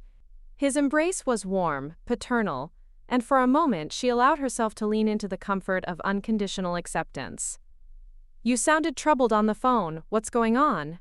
She settled into the familiar leather chair across from his desk, the same seat where they'd planned strategy for difficult clients, celebrated successful quarters, and navigated the challenges of building a business in an industry that preferred its women silent and its advice predictable. "I think I may have made the biggest mistake of my life," she said, surprised by how small her voice sounded in the spacious office. Marcus poured 2 cups of coffee from the pot he'd always kept brewing, a ritual that had anchored thousands of their conversations over the decades. "Tell me." The story spilled out of her in fragments. Michael's demand, her refusal, the social ostracism that had followed. Marcus listened without interruption, his weathered hands steepled before him, his gray eyes reflecting the kind of patience that came from years of helping people navigate their most difficult decisions. "So now I'm sitting in my house every evening wondering if I've chosen my financial principles over my son's well-being," she concluded. "And everyone, my neighbors, my friends, even Lily, thinks I'm a heartless woman who values money more than family." Marcus was quiet for a long moment, staring out the window at the Minneapolis skyline they'd both watched evolve over the decades. When he finally spoke, his voice carried the weight of hard-earned experience. "Do you remember David?" Josephine nodded. Marcus's son had been a brilliant child, full of promise and charm, not unlike Michael in many ways. But David's story had taken a darker turn than her son's financial irresponsibility. "The addiction started in college," Marcus continued, his voice steady but distant. "Prescription pills at first, then harder drugs. And for years, God, Josephine, for years, Helen and I threw money at the problem. Rehab programs, therapy, Apartment deposits when he got evicted. Bail money when he got arrested. We told ourselves we were helping, that we were being good parents. You were trying to save him. We were enabling him. The words came out with the finality of a judgment long since rendered. Every dollar we gave him, every crisis we solved, every consequence we cushioned, it all taught him the same lesson, that his choices didn't really matter because we would always be there to fix things. Josephine felt something shift in her chest, a recognition of familiar patterns in an unfamiliar context. What happened? He overdosed in the apartment we were paying for, using drugs he'd bought with money Helen had given him for groceries. Marcus's voice remained steady, but she could see the old pain in his eyes. The paramedic saved him that time, but it was close. Too close. What did you do? We cut him off. Completely. No money, no housing, no safety net of any kind. Marcus met her eyes directly. It was the hardest thing Helen and I ever did. Our son was homeless for 8 months. He lived in shelters, on the streets, wherever he could find a place to sleep. Our friends thought we were monsters. Helen's sister stopped speaking to us. But he survived? More than that. He got clean, really clean. Not the temporary sobriety we'd seen a dozen times before when he knew we were watching. He got a job. Minimum wage, but steady. He learned to budget, to solve problems, to take responsibility for his choices.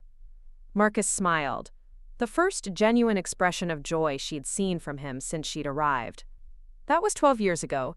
He's been sober ever since. He's married now, has 2 kids, owns a small construction business. In your relationship with him?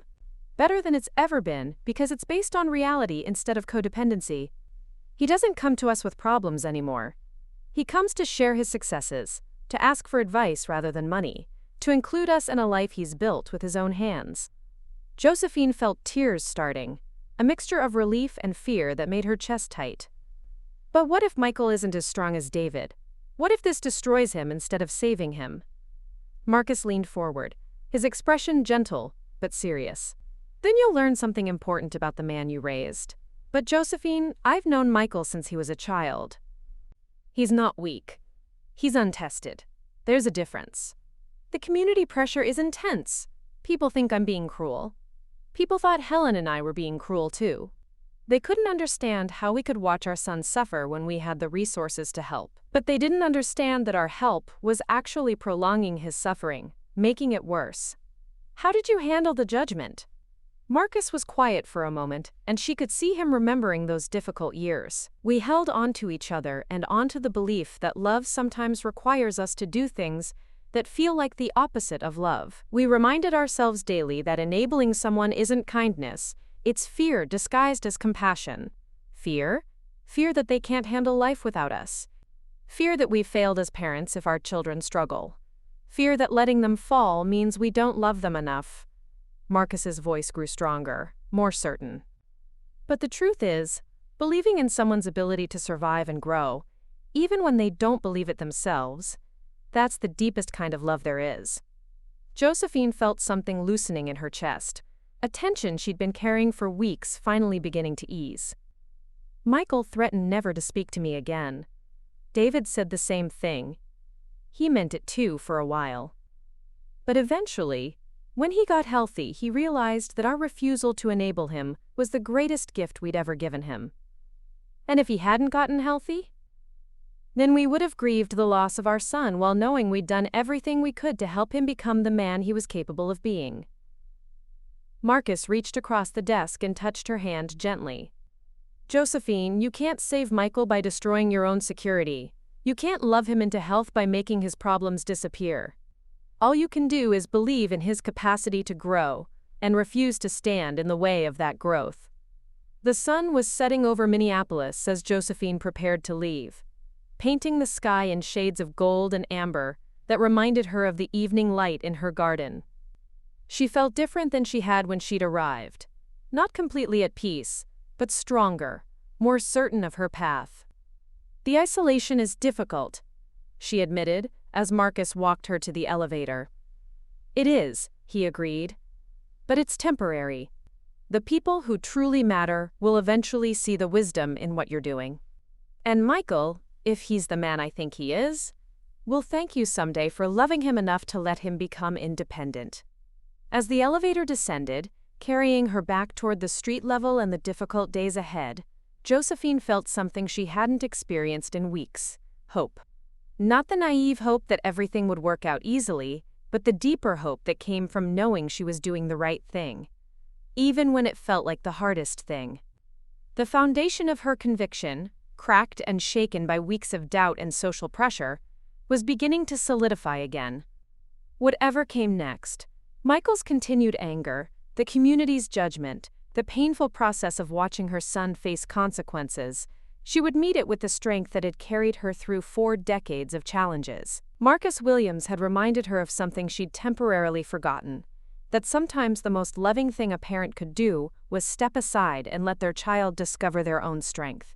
The first sign that Michael's situation had deteriorated came at 6:15 on a Tuesday morning, when Josephine was startled awake by the sound of someone pounding on her front door. She pulled on her robe and hurried downstairs, her heart racing with the kind of fear that comes from unexpected disturbances in the pre-dawn darkness. Through the peephole, she could see Michael standing on her doorstep, but he looked nothing like the composed man who had charmed his way through dinner just weeks ago. His hair was disheveled, his clothes wrinkled as if he'd slept in them, and there was a wild quality to his posture that spoke of desperation barely held in check. "Michael?" She opened the door cautiously, keeping the chain latch engaged. "What's wrong? It's not even dawn." "Let me in, Mom, please. I need to talk to you." His voice cracked slightly, and she could see that his hands were trembling. Whether from cold, caffeine, or something worse, she couldn't tell. Against her better judgment, she unlatched the door and stepped aside. He pushed past her into the hallway, bringing with him the smell of stale coffee and the particular odor of someone who hadn't showered in days. "You look terrible," she said, following him into the living room. "When did you last eat? When did you last sleep?" "I can't eat. I can't sleep." "Everything is falling apart, and you're the only person who can stop it." He turned to face her, and she was shocked by the dark circles under his eyes, the gaunt quality that suggested he'd lost weight rapidly. "Amanda's lawyer filed an emergency motion to freeze all my assets. Everything, Mom. The house, the business accounts, even my personal checking account." Josephine felt a stab of genuine concern despite her resolve. "On what grounds?" "They're claiming I'm hiding assets, that I might try to transfer money offshore before the settlement." His laugh was bitter, brittle. "Ironic, isn't it? They think I have money to hide." "What does your attorney say?" "I don't have an attorney." The words exploded from him with such force that she took a step backward. "That's what I've been trying to tell you. I can't afford one without your help, and now I can't even access my own money to try to hire a cheaper one." The desperation in his voice tugged at something deep in her chest, the same maternal instinct that had driven her to soothe his childhood nightmares and tend his scraped knees. But underneath her sympathy, she could hear Marcus Williams' voice. "Every dollar we gave him taught him that his choices didn't really matter because we would always be there to fix things. Michael, sit down. Let's think through your options rationally." "My options?" He began pacing again, his movements sharp and agitated. "My options are to get help for my mother or watch everything I've worked for disappear. Those are my options. You could represent yourself initially, just to get the asset freeze lifted. You could apply for a public defender. You could—" "No!" He wheeled around to face her, his eyes blazing with a fury she'd never seen before. "Stop talking to me like I'm some indigent stranger asking for charity. I'm your son, your only son, and I'm telling you that I need help or I lose everything. And I'm telling you that I can't keep being your safety net. It's not helping you. It's hurting you." "Hurting me?" His voice rose to near shouting. "How is letting me become homeless helping me? How is watching Amanda take everything I own, because I can't afford to fight back, helping me? Because maybe losing everything will teach you to build something sustainable, instead of something that requires constant subsidies from me." The words hung in the air between them like a challenge. Michael stared at her as if she'd slapped him, his face cycling through disbelief, hurt, and something harder. You really believe that, don't you? You really think this is some kind of character-building exercise. I think you're 46 years old and you've never faced a major crisis without expecting me to solve it for you. Because you're my mother. Because that's what mothers do for their children. Is it? Or is that what I've trained you to expect, because I was too guilty about my divorce, too afraid of losing you, to let you develop your own resilience? Michael stopped pacing abruptly, something shifting in his expression. Guilty about the divorce? What does that have to do with anything? Josephine felt exposed, as if she'd revealed more than she'd intended. I always wondered if your struggles were my fault, if I'd damaged you by breaking up our family, so I compensated by trying to shield you from every difficulty. And now you've decided to stop? I've decided that shielding you hasn't helped either of us grow. Grow? His laugh was harsh, desperate. I'm not a child, Mom. I don't need to grow. I need a lawyer. The bluntness of his statement crystallized everything Marcus had tried to explain to her. Michael couldn't see past the immediate crisis to the pattern it represented. To him, each emergency was isolated, unconnected to the choices that had led to it or the lessons that might prevent the next one. What happens after this crisis? She asked quietly. What happens when you've spent another $100,000 of my money and the next emergency comes? Because there will be a next one, Michael. There always is. There won't be a next one. This is it. This is the crisis that determines whether I have a future or not. You said the same thing about your first business failing, and your first divorce, and the real estate investment that went bad. This is different. How? He stared at her, and she could see him searching for words that would make her understand the difference between this crisis and all the others. But they both knew there was no difference, only the escalating stakes of a pattern that had been repeating for decades. You know what? His voice had gone quiet now. Dangerous. I've been talking to some people, lawyers who specialize in elder law. They tell me that when elderly people make irrational financial decisions, like refusing to help family members despite having abundant resources, it can be a sign of cognitive decline. The threat hit her like ice water. Michael, you can't be serious. Dead serious. A competency hearing could determine whether you're still capable of managing your own finances. And if you're not... He shrugged, but his eyes were cold, calculating. Well, someone would need to step in to protect your interests. You would really do that to me? You would try to have me declared incompetent because I won't give you money? I would do whatever it takes to save my life, just like you're apparently willing to do whatever it takes to destroy it. The man standing in her living room was no longer the charming son who had kissed her cheek and complimented her cooking. This was someone she didn't recognize, someone capable of using the legal system as a weapon against his own mother. Get out, she said quietly. Mom, get out of my house, now. He stared at her for a long moment, and she could see him calculating whether to push further or retreat. Finally, he headed toward the door but stopped in the hallway to look back at her. You think you're teaching me a lesson about independence, he said, but all you're teaching me is that I can't count on anyone, not even my own mother. After he left, Josephine stood in her living room and felt something fundamental shift inside her chest. The son she had raised, worried over, and loved unconditionally, had just threatened to destroy her life to save his own. The boy who had once brought her dandelions and called them flowers had become a man willing to use her age and vulnerability against her. For the first time since this crisis began, she wondered if Marcus had been wrong. Maybe some people couldn't be saved by tough love. Maybe some people were simply too damaged, too entitled, too willing to hurt others to preserve their own comfort. But even as the thought formed, she pushed it away. Michael was desperate, and desperate people did desperate things. The question now was whether his desperation would lead to growth or to destruction, and whether she would survive finding out the answer. Margaret Chen was trimming her prize-winning roses when she witnessed the scene that would change everything.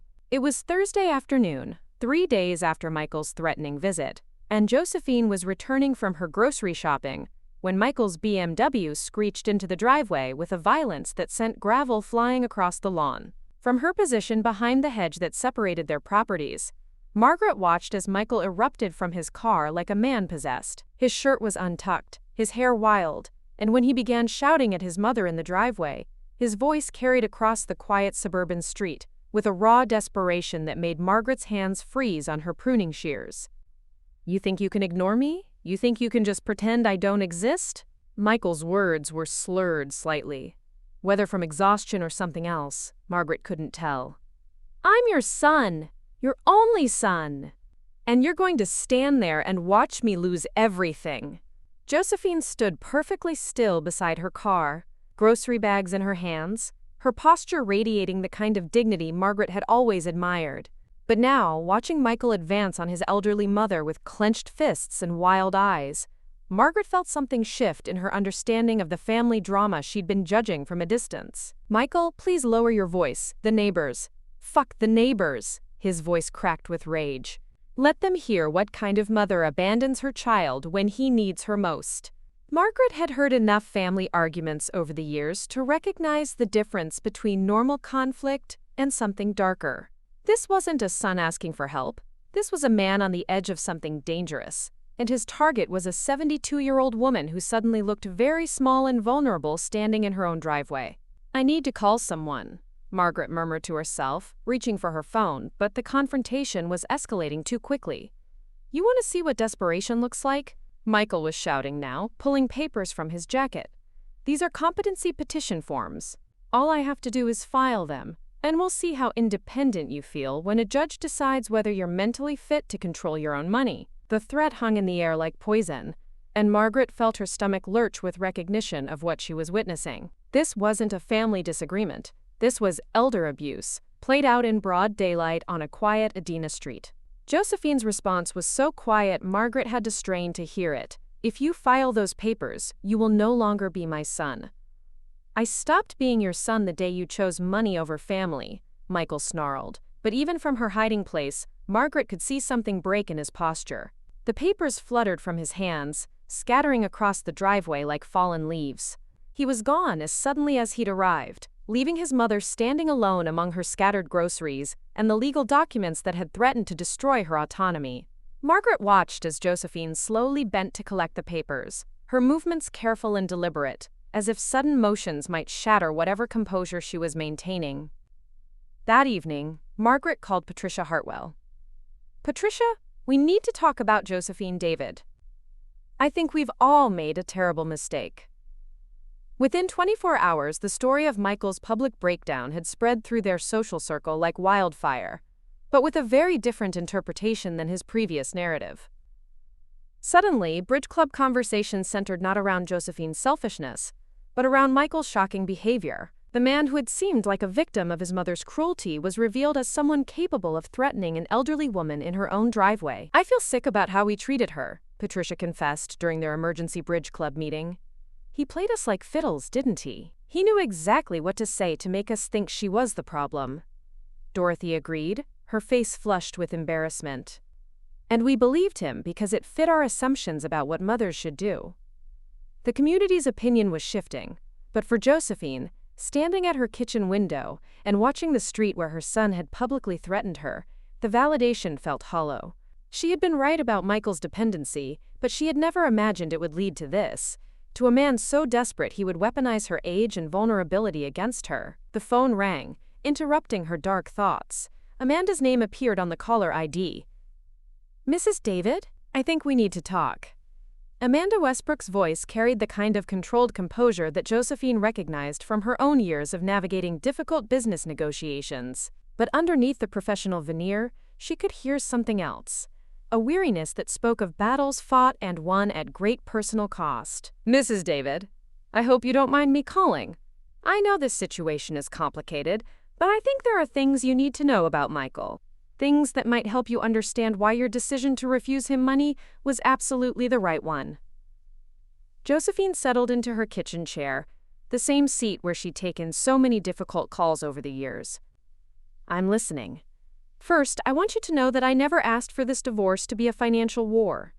I suggested mediation, collaborative divorce, even offered to let Michael keep the house if he could take over the mortgage payments." Amanda's voice carried a note of frustration, but Michael insisted on hiring an aggressive attorney, convinced that if he fought hard enough, he could somehow avoid any financial responsibility for our marriage. What happened to change that? When he couldn't afford the retainer for the lawyer he wanted, he came to me asking if I would lend him the money to fight me in court. Amanda's laugh was bitter. Can you imagine? He wanted me to fund his own legal battle against me. The absurdity of it would have been almost funny if it weren't so perfectly characteristic of Michael's approach to problem solving. Always looking for someone else to bear the cost of his choices, even when that someone was his adversary. When I refused, he became different, desperate, in a way that scared me. He started calling me at all hours, showing up at my workplace, following me to my parents' house. That's when I realized I needed protection, not just from his demands but from him. Is that why the asset freeze was so aggressive? Partly, but also because my attorney discovered that Michael had been moving money around, trying to hide assets and accounts under your name. Did you know about the offshore account he opened using your social security number? Josephine felt the room tilt around her. What? He forged your signature on banking documents, Mrs. David. We have copies. My attorney was planning to file fraud charges, but when we realized you weren't involved, that you likely didn't even know about it, we decided to handle it through the divorce proceedings instead. The revelation hit Josephine like a physical blow. Her son hadn't just threatened to have her declared incompetent, he had actually committed fraud using her identity, putting her at legal risk without her knowledge or consent. How much money? About $40,000. Money he claimed came from consulting fees, but that we believe actually came from loans he obtained using false information about his assets. Josephine closed her eyes, feeling the weight of Marcus Williams' warnings taking on new dimensions. Michael's dependency hadn't just stunted his emotional growth, it had led him into actual criminal behavior. Mrs. David, are you all right? I'm processing. This is more than I knew. There's something else. Michael told me about his childhood, about how you always rescued him from financial problems. He said it with pride, as if it proved how much you loved him. But I could see that it had actually damaged him in ways he couldn't understand. How so? He never learned that actions have consequences. In his mind, every problem was temporary, because you would always fix it. So when our marriage had problems, he couldn't understand why love and charm weren't enough to solve them. When his business struggled, he couldn't grasp why hard work and better planning were necessary. Everything was always someone else's responsibility to fix. Amanda's words painted a picture that Josephine recognized but had never been able to see clearly. The portrait of a man who had never developed the internal resources necessary for adult life because he'd never been required to do so.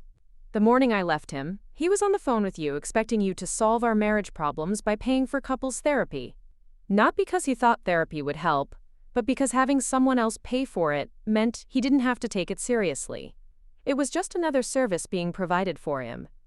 And when I stopped providing services, he couldn't understand it. In his mind, you were breaking an unspoken contract.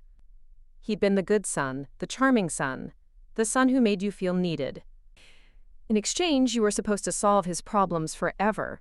The phone went quiet for a moment, and Josephine could hear the sound of her own heartbeat in the silence. Everything Amanda was describing aligned with her own growing understanding of the relationship she'd created with Michael. A relationship based on transaction rather than genuine love, control rather than trust. Amanda, why are you telling me this? Because I want you to know that what you're doing, refusing to enable him anymore, it's not cruel. It's the only thing that might save him from himself. And because I want you to be prepared for what's coming next. What do you mean? He's filed the competency petition, Mrs. David. The court papers were served to my attorney this morning as part of his motion to access your accounts to pay his legal fees. He's actually trying to have you declared mentally incompetent so he can control your finances. The words hit Josephine like a second blow, harder than the first because she'd hoped, despite everything, that Michael's threat had been made in anger, not as a serious intention. How long do I have? The hearing is scheduled for next week, but Mrs. David, you should know that my attorney has already filed a motion to intervene. We're prepared to present evidence of Michael's fraud, his harassment, his pattern of financial manipulation. The judge will see who's really behaving irrationally in this situation. After Amanda hung up, Josephine sat in her kitchen staring at the phone and feeling as if the world had shifted on its axis. The son she had raised, the boy she had loved unconditionally, was not only willing to destroy her autonomy, he was actively working to do so through the legal system. The doorbell rang at 7:30 that evening, and through the peephole, Josephine could see a man in a suit, holding an official-looking envelope. The process server was polite but efficient, handing her the legal documents that would force her to defend her own mental competency in court. She was reading through the petition, a document filled with lies about her supposed confusion, her alleged inability to make rational financial decisions, her purported need for a guardian to protect her from her own poor judgment, when she heard the sound of a car door slamming in her driveway. Michael stood on her doorstep holding a bouquet of flowers, white roses, her favorites, and wearing the kind of contrite expression that had gotten him out of trouble since childhood. But now, knowing what she knew about the fraud, the legal maneuvering, the calculated cruelty of his actions, his apparent remorse looked like nothing more than another manipulation. "Mom, can we talk? Please?" Against every instinct screaming at her to call the police, to slam the door, to protect herself from whatever new harm he might inflict, Josephine stepped aside and let him enter. Perhaps it was the mother in her that still hoped for some explanation, some path back to the relationship they'd once had. Or perhaps she simply needed to look him in the eye and understand how they'd arrived at this place. "I brought you flowers," he said, holding out the roses as if they were a peace offering rather than a prop in whatever performance he was about to give. "Thank you." She took them but didn't move to put them in water. "I got the court papers, Michael." His face went through a series of micro-expressions: surprise, guilt, defiance, and finally a kind of resigned calculation. "I didn't want it to come to that. You forced my hand." "I forced your hand by refusing to give you money. You forced my hand by abandoning me when I needed you most." His voice was rising again, the careful contrition beginning to crack. "Do you understand what you've done to me? Do you understand what I'm facing? I understand that you committed fraud using my identity. I understand that you've been lying to me, to Amanda, to everyone, about your financial situation. I understand that instead of facing the consequences of your choices, you're trying to destroy my life to avoid them." Michael's face went pale, the roses forgotten in his hands. "Amanda told you about the account. She told me about a lot of things. About how you asked her to lend you money to fight her in court. About how you've been harassing her, following her, trying to manipulate her just like you've been trying to manipulate me. I never harassed her. I was trying to save our marriage. By stalking her? By refusing to accept that she didn't want to be married to you anymore? By fighting for what mattered to me."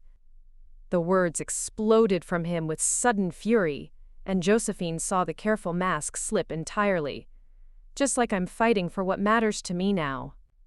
I'm not going to let you destroy my life because you've decided to play tough love games in your old age." Tough love games? Josephine felt her own anger rising, a clean, pure rage that burned away years of guilt and self-doubt. "Is that what you think this is? A game? I think it's a power trip. I think you've spent so many years controlling my life with your money that you can't stand the idea of letting me be truly independent." "Independent?" The word came out as a laugh, harsh and bitter. "Michael, you're 46 years old, and you just tried to have your own mother declared mentally incompetent so you could steal her money. In what universe is that independence? It's not stealing if it's going to be mine anyway when you die." The casual cruelty of the statement, the assumption that her money was rightfully his, that her death was simply a delayed inheritance payout, stripped away the last vestiges of Josephine's maternal instincts. She was no longer looking at her son. She was looking at a stranger who happened to share her DNA, a man who saw her not as a person with her own rights and needs, but as a resource to be exploited. "Get out," she said quietly. "Mom, I didn't mean, get out of my house, now. Look, I know I'm not handling this well, but I'm desperate. Can't you see that? I'm facing complete financial ruin, and you're the only person who can help me." "I'm not the only person who can help you. I'm just the only person you're willing to ask. You could get a job, Michael." A real job, not consulting work or business ventures or any of the other fantasy careers you've pursued. You could downsize your lifestyle, sell the house you can't afford, drive a car that costs less than most people's annual salary. You want me to become ordinary. I want you to become self-sufficient. Same thing. The response revealed everything Josephine needed to understand about her son's worldview. In Michael's mind, ordinary people were beneath consideration, and self-sufficiency was a form of failure. He would rather destroy his own mother than accept a life that didn't meet his inflated expectations. Michael, I want you to listen to me very carefully. If you proceed with this competency hearing, if you continue to use my identity fraudulently, if you contact me again with threats or demands, I will press criminal charges against you. I will testify against you in court. I will use every resource at my disposal to make sure you face the full consequences of your actions. His face cycled through disbelief, hurt, and finally a kind of cold hatred that she'd never seen from him before. You would really do that? You would really send your own son to prison? I would really protect myself from someone who's trying to destroy my life, regardless of whether that person happens to be related to me. Michael stared at her for a long moment, and she could see him calculating, weighing his options, trying to find some angle that might still give him what he wanted. Finally, he seemed to deflate, the fight going out of him all at once. I don't know how to be the person you want me to be, he said quietly, and for the first time in months his voice carried genuine vulnerability rather than manipulation. I don't want you to be anyone other than who you are, Michael, but I want you to be that person honestly, without expecting other people to pay for your choices or solve your problems. And if I can't do that, then you'll face the consequences. And maybe facing those consequences will teach you something that 25 years of being rescued never could. He left without another word, taking the roses with him and leaving Josephine alone with the legal documents that would force her to prove her own competency to a judge. But for the first time since this crisis began, she felt something that had been missing for weeks. Clarity. She knew who her son really was now. She knew what he was capable of, what he was willing to do to avoid facing reality. And she knew that loving him, truly loving him, meant refusing to enable his destructive patterns, even if that refusal came at the cost of their relationship. The little boy who had once brought her dandelions was gone, perhaps had never really existed outside her hopeful imagination. In his place was a man who needed to learn lessons that could only be taught through experience, consequence, and the kind of reality that no amount of money could cushion. As she prepared for the legal battle ahead, Josephine David felt a strange sense of peace. She had finally stopped trying to save her son from himself. Now she would focus on saving herself from him. The price of independence.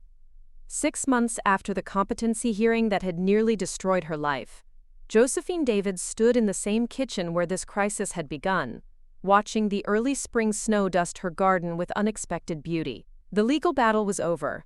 Michael's petition had been dismissed with prejudice after Amanda's attorney presented evidence of his fraud, harassment, and financial manipulation. The judge had been so appalled by Michael's behavior that she'd issued a restraining order and referred the case to the district attorney for potential criminal prosecution. But victory, Josephine had learned, was a more complex thing than she'd expected. The phone rang, interrupting her morning contemplation. Lily's name appeared on the caller ID, and Josephine felt the familiar flutter of anxiety that had accompanied every call from her daughter over the past months. Their relationship remained strained, caught between Lily's professional understanding of enabling behavior and her emotional desire for family harmony. "Good morning, sweetheart." "Hi, Mom." Lily's voice carried a careful neutrality that had become their standard mode of communication. "I wanted to let you know that I saw Michael yesterday." Josephine's grip tightened on the phone. "How is he?" "Different. Working at that construction company. The one Robert Jr.'s friend owns. He looked tired, but healthier somehow. Like he'd been sleeping and eating regularly." The news should have brought relief, but instead, Josephine felt a complex mix of emotions she couldn't easily categorize. Relief that Michael was employed, yes, but also a strange sadness that it had taken the threat of criminal prosecution to motivate him toward basic self-sufficiency. "Did he mention me?" "No." Lily's voice was gentle but honest. He asked about you indirectly, how you were doing, whether you were still living alone. But he didn't ask me to pass along any messages. 6 months of silence. No calls, no texts, no acknowledgement of birthdays or holidays. Michael had made good on his threat to cut contact, though not for the reasons he'd originally claimed. The restraining order made communication legally complicated, but beyond that, Josephine suspected that his pride couldn't tolerate the reality of what he'd become in trying to access her money. "How do you feel about seeing him?" Josephine asked, though she wasn't sure she wanted to know the answer. "Conflicted." Lily's professional composure cracked slightly. "Part of me was happy to see him functioning independently, but part of me was angry that it took a near-criminal breakdown for him to get there, and part of me was just past sad. Sad that our family got to this point." "I'm sad too," Josephine admitted, "every day." "Do you regret your decision?" The question Josephine had asked herself countless times over the past 6 months. The answer had evolved through several stages, from certainty to doubt, to a kind of resigned acceptance that she was still learning to live with. "I regret that it was necessary. I regret that I enabled him for so long that saying no felt like abandonment to him. I regret that he chose to respond with fraud and legal threats instead of self-reflection." She paused, watching a cardinal land on her bird feeder. "But I don't regret refusing to pay for his divorce. I think that was the right choice, even though the consequences were more severe than I anticipated. Even though it cost you your relationship with him? Even though. Because the relationship we had wasn't real, Lily. It was based on transaction, not genuine love. He loved what I could provide for him. I loved the version of him that existed when I was solving his problems. Neither of us loved the actual person." Lily was quiet for a moment, and Josephine could picture her in her therapy office, processing the statement through both her professional and personal lenses. "That's very sad, Mom." "It is, but it's also honest. And maybe honesty was something our family needed, even if it came at a high cost." After Lily hung up, Josephine found herself thinking about the community response to Michael's legal defeat. The social ostracism she'd experienced during his campaign had reversed almost completely once the details of the competency hearing became public. Patricia Hartwell had personally apologized for the Bridge Club's treatment of her. Margaret Chen had brought flowers and spent an afternoon expressing her shame at having been so easily manipulated. But the vindication felt hollow.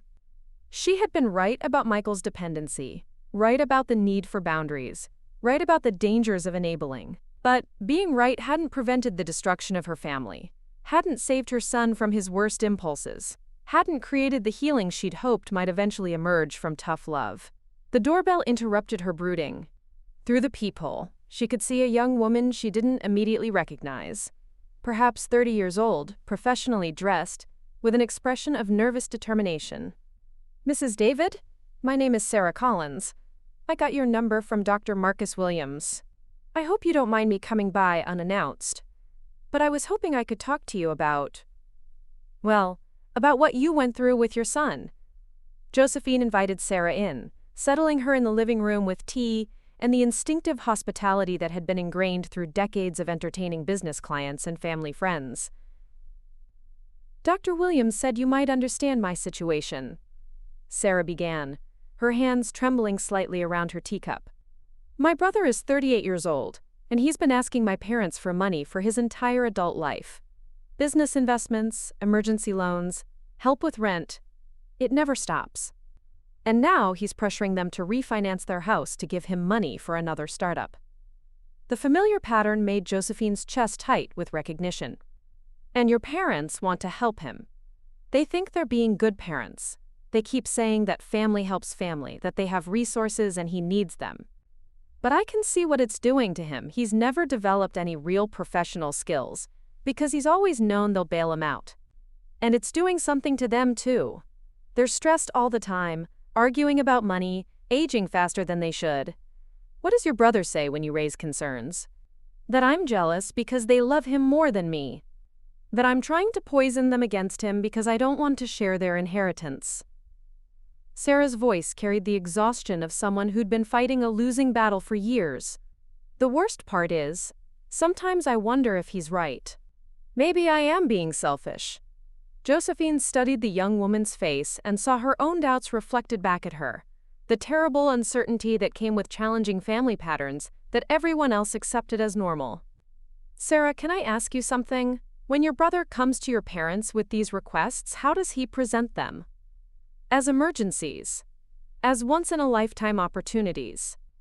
As situations where their help will make all the difference? Sarah's expression grew bitter. And they believe him every time, even though they've heard the same speech dozens of times before. And after they help him, he disappears for a while. Until the next crisis. Josephine nodded, recognizing the cycle that had defined her relationship with Michael for decades. Sarah, I want to tell you something that took me 72 years to understand. Enabling someone isn't love, it's fear. Fear that they can't handle life without us. Fear that we'll lose them if we don't solve their problems. Fear that saying no makes us bad people. But what if you're wrong? What if they really can't handle it without help? Then you learn something important about who they are, and they learn something important about who they need to become. Sarah stayed for 2 hours, asking questions that forced Josephine to examine her own choices from new angles. How had she found the courage to say no? How had she handled the community pressure? How did she live with the consequences of her decision? The hardest part, Josephine found herself saying, is accepting that love sometimes looks like abandonment to the person you're trying to help. Michael experienced my refusal as rejection, as proof that I didn't care about him. But continuing to enable him would have been the real rejection, a rejection of his potential to grow, to change, to become someone capable of taking care of himself.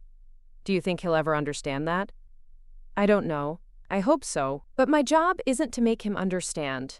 It's to live with integrity according to what I believe is right, regardless of whether he agrees with my choices. After Sarah left, Josephine realized that their conversation had crystallized something she'd been struggling to articulate about her experience. The past 6 months hadn't been about winning or losing, about being right or wrong. They'd been about choosing authenticity over comfort, honesty over harmony, long-term love over short-term peace. She thought about Michael working construction, earning his own paycheck for probably the first time in his adult life. The image brought her no satisfaction. She would have preferred to see him thriving in a career that utilized his intelligence and education. But there was something valuable in the picture of him learning to support himself, developing calluses and muscle memory, and the deep satisfaction that came from earning rather than receiving. Perhaps this was what Marcus Williams had meant when he'd talked about believing in someone's capacity to grow. Not the naive belief that everything would work out perfectly, but the harder faith that people were capable of, more than their worst behaviors suggested. As evening approached, Josephine found herself in Robert's study, looking through photo albums that chronicled decades of family history. Pictures of Michael as a child, grinning gap-toothed at birthday parties and Christmas mornings. Photos from his graduations, his weddings, his brief moments of genuine success. The visual record of a life that had been full of potential, promise, and gradually increasing dependence. But scattered throughout the albums were also pictures of Lily at her college graduation, at her wedding, at the opening of her therapy practice. Pictures of a young woman who had faced challenges, made mistakes, and learned to solve her own problems. The contrast was stark, and for the first time, Josephine could see clearly how different parenting approaches had produced different outcomes. Her phone buzzed with a text message. The number wasn't in her contacts, but something about the area code made her heart race. Mom, this is Michael. I know I'm not supposed to contact you, but I wanted you to know I'm okay. I have a job and an apartment. I'm paying my own bills. I'm not asking for anything. I just wanted you to know. Josephine stared at the message for a long time, reading and rereading the words that carried more weight than their simple content suggested. Michael was working. Michael was paying his own bills. Michael wasn't asking for anything. It wasn't forgiveness, wasn't reconciliation, wasn't the happy ending she'd once hoped their story might have. But it was something, acknowledgement that growth was possible, that change could happen, that the foundation for a different kind of relationship might someday be built. She typed and deleted several responses before settling on something simple. "I'm glad you're taking care of yourself. I love you." The response came quickly. "I know you do. That's why you did what you did." 6 months after the worst crisis of their relationship, Michael had finally understood what she'd been trying to teach him. The lesson had cost them both more than either had expected to pay. But perhaps some lessons could only be learned at that price. As spring settled over Minneapolis, Josephine David began to believe that independence, both hers and her son's, might be worth what it had cost them to achieve. 1 year to the day after Michael had first demanded she pay for his divorce, Josephine David sat in a small cafe in downtown Minneapolis, waiting for her son. The meeting had been arranged through Lily, who had served as cautious intermediary for the past 3 months, as Michael completed his court-mandated therapy and worked toward having the restraining order modified. The man who walked through the cafe door looked like Michael, but carried himself differently. His clothes were clean but inexpensive, work pants and a flannel shirt that bore the honest wear of manual labor. His hands, when he pulled off his gloves, showed calluses and small scars that spoke of months spent learning skills that had nothing to do with charm or manipulation. "Mom," he said simply, settling into the chair across from her with none of his old swagger. "Michael." She studied his face, noting the lines around his eyes that hadn't been there a year ago, the way his shoulders sat differently, less entitled, more settled. "You look well." "I feel different." He ordered black coffee when the waitress came by, a far cry from the elaborate drink preferences she remembered. "I wanted to thank you for agreeing to meet with me. I know I don't have the right to ask for your time." The formal politeness felt strange coming from someone who had once treated her home like his personal treasury, but Josephine recognized it as growth rather than distance. "How is work?" "Hard. Good.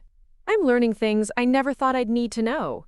How to frame a wall, how to read electrical schematics, how to show up every day, even when I don't feel like it." He smiled, and for the first time in years, the expression seemed genuine rather than calculated. "My supervisor says I might make crew chief someday if I keep learning." "That's wonderful." "It's not the life I thought I wanted, but it's a life I've earned. That matters more than I expected it to." They talked carefully for an hour, navigating topics that felt safe. His apartment, her garden, Lily's growing therapy practice. But finally, Michael set down his coffee cup and looked directly at her. "I need to say something, and I don't know if I'll have the courage to say it again." He took a deep breath. "I'm sorry. Not just for the legal stuff, though that was inexcusable. I'm sorry for 25 years of treating you like an ATM instead of a person. I'm sorry for never asking about your dreams, your fears, your life outside of what you could do for me." The apology landed with unexpected weight. Josephine had prepared herself for many possible versions of this conversation, but not for this level of self-awareness. "I'm sorry too," she said quietly, "for enabling you, for being so afraid of losing you that I never let you learn to stand on your own, for confusing helping with loving. You were trying to be a good mother. I was trying to be a perfect mother. There's a difference." She reached across the table and touched his scarred hand briefly. "Perfect mothers don't raise children who are prepared for real life." Michael nodded, understanding passing between them that felt deeper than any conversation they'd shared in decades. "The therapist I've been seeing, Drive Rodriguez, she helped me understand something. She said that dependency isn't really about money. It's about fear. Fear of not being enough. Fear of failing. Fear of discovering that you're ordinary after all. And what did you discover? That ordinary is enough. That paying my own rent, and buying my own groceries, and solving my own problems doesn't make me less valuable as a person. It makes me more real." Josephine felt tears starting, a mixture of grief for the years they'd lost and hope for what they might still build. "I always believed you were capable of more than you were showing me. I just didn't know how to help you find it. You found the only way that worked. You stopped helping me avoid it." As they prepared to leave, Michael pulled a small wrapped package from his jacket pocket. "I wanted to give you something. Not because I owe you anything, but because I wanted to." Inside was a simple wooden jewelry box, roughly made but carefully sanded and finished. I made it in the workshop at my apartment complex. It's not perfect, but I made it with my own hands for the first time in my life. Josephine turned the box over in her hands, feeling the slight imperfections that spoke of learning rather than expertise. It was more precious to her than any expensive gift he'd ever bought with her money. It's beautiful. It's honest, he corrected gently. That's something I'm still learning how to be. As they stood to leave, Michael hesitated. Would it be all right if I called you sometimes? Not for help, just to talk. I'd like to know you as a person, not just as someone who could solve my problems. I'd like that very much. They parted with a careful hug, both of them aware that this was a beginning rather than a return to what they'd had before. The relationship they were building would be different, built on mutual respect rather than dependency, honesty rather than transaction, love rather than need. Walking back to her car, Josephine reflected on the journey that had brought them to this point. The cost had been enormous. A year of family fracture, social ostracism, legal battles, and the painful destruction of comfortable illusions. But what they'd gained felt equally significant: authenticity, self-respect, and the possibility of a relationship based on who they actually were, rather than who they'd pretended to be. Her phone buzzed with a text from Sarah Collins, the young woman who'd visited her months earlier seeking advice about her brother's dependency. Update. My parents said no to the house refinancing. It's been hard, but they're standing firm. Thank you for showing me it was possible. Josephine smiled, realizing that her story with Michael had become something larger, a template for other families trapped in patterns of enabling and dependency. The painful lessons she'd learned were rippling outward, helping others find the courage to choose difficult love over easy enabling. As she drove through the streets of Minneapolis toward the home she'd worked so hard to secure, Josephine David felt something she hadn't experienced in years: genuine peace. Not the false peace of avoiding conflict, but the deeper satisfaction that came from living according to her values, regardless of the cost. She thought about Michael in his small apartment, learning to cook for himself, managing his own budget, solving his own problems. The image brought her more joy than any of his previous successes had, because this achievement was entirely his own. The price of independence had been higher than either of them had imagined, but as she pulled into her driveway and saw the early evening light painting her garden gold, Josephine knew it had been worth every difficult moment. They were both free now, free from the toxic patterns that had bound them, free to discover who they were when they weren't locked in the dance of enabler and dependent. For the first time in decades, the future felt full of possibility rather than obligation. And that, Josephine realized, was the greatest gift she could have given both of them. Up next, you've got 2 more standout stories right on your screen. If this one hit the mark, you won't want to pass these up. Just click and check them out. And don't forget to subscribe and turn on the notification bell so you don't miss any upload from us. Quote,